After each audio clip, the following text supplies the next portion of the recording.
வாழ்க வளமுடன். பேராசி ஆனந்தி அன்பழகன், திருவண்ணாமலை. இன்னைக்கு சிந்தனையாக நம்ம எடுத்துக்க போகிறது திருமூலரின் திருமந்திர பாடலாக 1459வது பாடலாக நம்ம சிந்தனைக்கு எடுத்துக்கலாம். என்ன சொல்கிறாருன்றத நம்ம தெரிஞ்சுக்கலாம். இந்த பூவிலேருந்து தான் சொல்ல போகிறாரு, என்னன்றதை நம்ம புரிஞ்சுக்கலாம். வாழ்க வளமுடன். பூவினில் கந்தம் பொருந்தியவாறு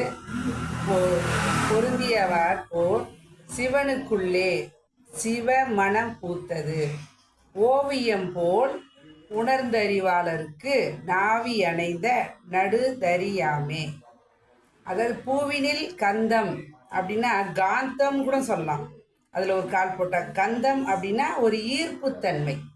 காந்த தான் அந்த கால் எடுத்துட்டு கந்தம் அப்படின்னாங்க. இதுதான் கந்தன் அப்படின்னு சொல்லுவாங்க.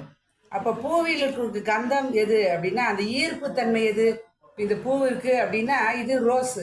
இதில் பார்த்தீங்கன்னா ஒரு ஸ்மெல் இருக்கும். ஒரு மல்லி எடுத்துட்டோம் அப்படின்னா அதில் ஒரு வாசனை இருக்கும். அப்போ இதோட மதிப்பு எது அப்படின்னா இதில் இருக்கக்கூடிய வாசனைக்கு தான் மதிப்பு, இந்த பொருளுக்கு மதிப்பு இல்லை. அதுபோல் என்ன பண்ணுறாங்க, பொருந்தியவாறு பூவில் கந்தன் பொருந்தியவாறு பொருந்தியவாறு போல் ஜீவனுக்குள் சிவ மனம் பூத்தது. அப்படின்னா ஜீவன் சொல்லக்கூடிய இந்த உடலுக்குள் சிவம் மனம்னா என்னங்க, இறைநிலை உயிராக இருப்பதை நாம் உணர்ந்தது வேற, இருப்பது வேற. இருப்பது அப்படின்னா அது இப்போ உடலாக இருக்கிறோம், இதில் ஜீவன் இருக்கு, இயங்கிட்டு இருக்கு. உடல் உயிர் போயிடுச்சுன்னா போயிட்டே இருக்க போகுது, அது வேற. ஆனால் உடலுக்குள் இந்த ஜீவன் இருக்கும் பொழுதே நாம் எப்போ தவம் எடுத்துக்கிறோமோ, தியானம் எடுத்துக்கிறோமோ, அப்போ தான் பார்த்தீங்க அப்படின்னா என்ன சொல்கிறாங்க, ஜீவனுக்குள் சிவம் மனம் பூத்தது. இந்த பூவெல்லாம் பார்த்தீங்க அப்படின்னா இது பூத்ததுக்கு காரணம் இதில் இருக்கக்கூடிய வாசனை அப்படின்றாங்க. அப்போ அந்த வாசனை பூக்கும் பொழுது என்ன நடக்குதுங்க, ஒரு பூ மொட்டாக இருக்கும்போது அது வாசனை வராது. எப்பயுமே பாருங்கள், அந்த மொட்டு மலரும் பொழுது தான் வாசனையாக வரும்.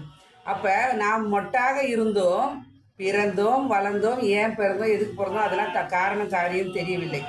ஏதோ தூளை உடலை எடுத்துகிட்டு வந்தோம். ஆனால் தூளத்துக்குள் என்ன இருக்குங்க, சூக்குமமாக காரணமாக இறைநிலை இருப்பதை என்னைக்கு நம்ம தியானம் எடுத்துட்டோமோ அமைதி நிலையில், அமைதி என்பது தான் தியானம் என்பது பொருள். அதாவது அடுத்த லைனில் சொல்லுவாங்க பாருங்க.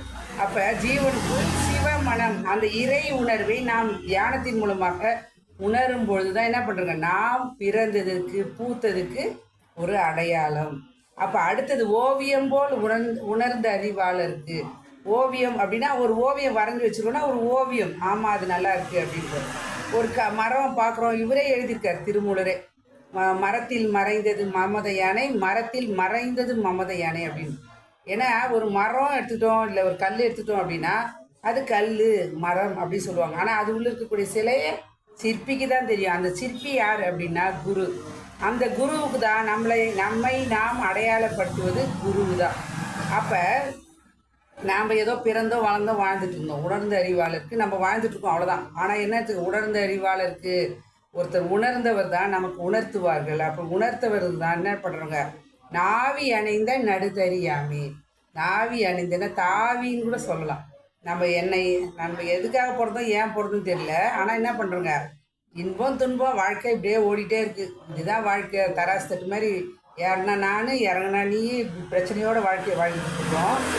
ஆனால் நாவி அணைந்த அந்த இறைநிலை நமக்குள்ள அணைந்த அந்த தருணம் நடுதறியாமே. எப்போ நடுவில் அந்த தராசு தட்டோட முள்ளு நிற்குதோ, அமைதியான நிலையில் நிற்கும் பொழுது நாம் என்ன பண்ணுறோங்க, இன்பத்தை, பேரின்பத்தை, சிற்று இன்பத்தை விட்டு பேரின்பத்தை நாம் உணர ஆரம்பிக்கிறோம். அப்போ இந்த பூவுக்குள், இந்த மொட்டாக இருந்த இந்த உடலுக்குள் நமக்குள் அறிவாக மலர்ந்ததை தான் திருமூலர் இந்த பாடலின் மூலமாக நமக்கு உணர்த்தியிருக்கிறார். அப்போ மொட்டாக இருந்த நம்மை பற்றி உணர்ந்து கொள்ள, அறிந்து கொள்ள தெரியவில்லை. ஆனால் மலராக நாம் மலர்ந்த பொழுது தியானத்தின் மூலமாக தீ என்றால் அறிவு, யானம் என்றால் அதன் வழி பயணமாக என்னோட வாழ்க்கை பயணம் செல்ல நானும் வாழ்கிறேன். என்னை சுற்றி இருப்பவர்களுக்கும் நான் துன்பம் இல்லாமல் இன்பமான வாழ்க்கையை வாழ்கிறோம். நம்மால் முடிந்த சுவாமிஜியோட கான்செப்ட் மாதிரி தனி மனிதன் அமைதி, குடும்ப அமைதி, ஊர் உலக அமைதி என்ற நிலையில் நம்மால் தொண்டை செய்து நாம் காந்தமாக பூவில் மலர்ந்த ஒரு மனம் போல் சிவமனம், அந்த ஜீவனுக்குள் சிவமனம் பூத்தது பூரித்த நிலையில் வாழ்க்கை சிறப்பாக வாழ்ந்து மனம் பரப்பி வாழ்க்கையில் எல்லா வகையிலும் அமைதி வெற்றி உயிர் பெறுவோம் என்று சொல்லி இந்த அற்புதமான சிந்தனையை வழங்கிய இறைநிலைக்கும் குருவர்களுக்கும் இதுகாலம் செய்து கொடுத்த அனைத்து அன்பு உள்ளங்களுக்கும் நன்றி நன்றி நன்றி. மீண்டும் ஒரு கவிதையோடு சந்திப்போம், சிந்திப்போம்.